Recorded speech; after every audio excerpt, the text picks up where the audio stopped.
There comes a moment in every soul's journey when words fail, when strength fades, and silence becomes the only prayer left. It's in that sacred stillness, when you finally fall to your knees, that heaven begins to move. Because kneeling is not a posture of weakness. It's a declaration of surrender. When we kneel, pride collapses and the heart opens wide enough for grace to flow in.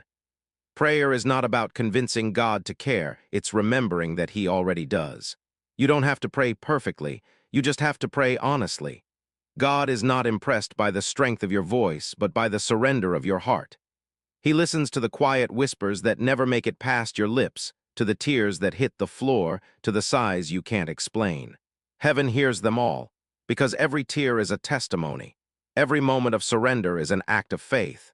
When Jesus knelt in Gethsemane, He showed us that true victory doesn't begin with power, it begins with humility. Before the cross ever bore salvation, His knees carried it first.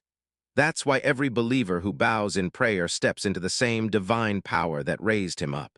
So tonight, wherever you are, in your room, in your car, or lying awake in the dark, take a moment to kneel. You don't need a church or a perfect prayer. You only need a willing heart. Let go of control, lay down your fear, whisper His name.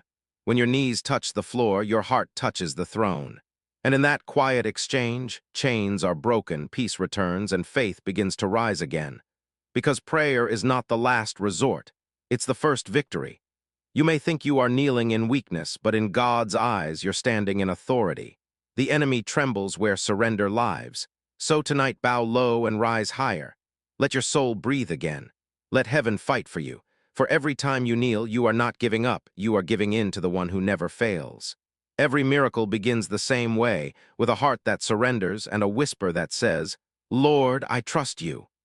And when that whisper reaches heaven, everything begins to change.